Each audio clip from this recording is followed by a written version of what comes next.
This is Halloween, a 31-part series during the month of October. Tune in each day for a new part. If you haven't already, make sure you've subscribed to this channel to stay up to date on the latest parts of your favorite stories. A special thank you goes out to Miraculous Melody 13 on DeviantArt for drawing both Cat Noir and Marinette for the thumbnail image. Also known as Love Flower Crown on YouTube, you can find a link to both her DeviantArt and YouTube channel in the description box below. Good afternoon, Princess, Cat Noir said, taking a seat beside her. Marinette blinked twice at his entrance. "How do you always just appear?" she asked. "Your mom let me in." "Oh, of course she did. What do you need, kitty?" "A design." "A design?" "I want a Halloween costume."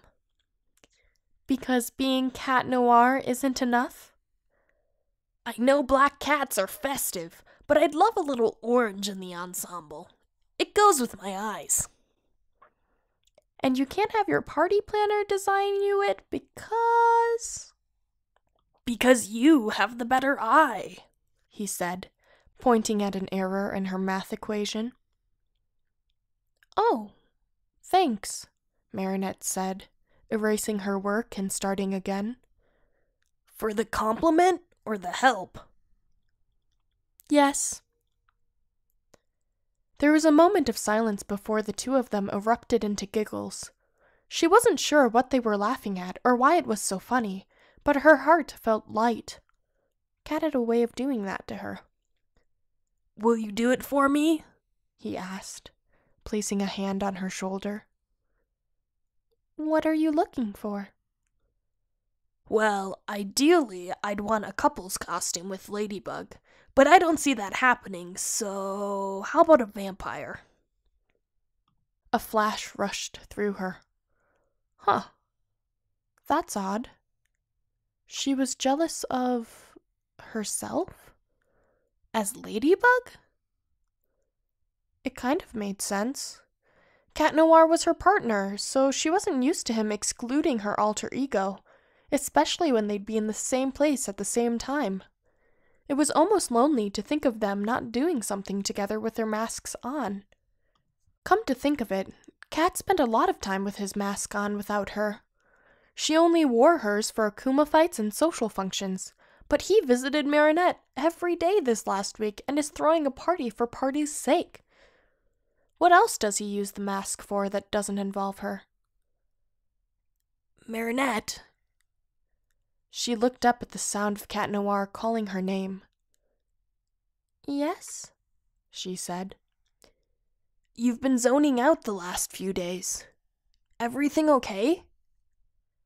She thought of what Alia said yesterday and blushed, denying a particular question that came to her mind. "Yeah, I was thinking about this math problem." "But will you do it?" "Turn you into a vampire cat? Yeah, I'll do it." "Great!" A grin spread across his face. "Anything I can do to help?" "Meet me back here for measurements after school tomorrow," she said. "You got it." Cat Noir reached out and ruffled her hair before pulling her in close for a hug. As Marinette's cheek made contact with the leather covering his chest, she sighed, inhaling his scent. Had she never thought of Cat as a guy before? Because for what she assumed to be a teenager, the boy had a solid build. She nodded to him as he left, refusing to wave goodbye as she sorted through her emotions. Was it possible that she's growing feelings for her partner? There's no way. He's Cat Noir, Marinette said to herself. But whether she liked it or not, her heart was beating a little faster than before he stopped in.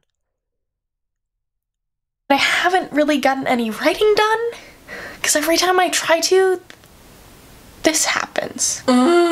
Do I want her to design him a costume? Or the decorations for the house party? So, like, why would Marinette need to plan the party? But Adrian's the one hosting it. Can Cat Noir spend money as Cat Noir? Because it would be linked to his Adrian name, even though he's, like, super loaded. I just want pizza.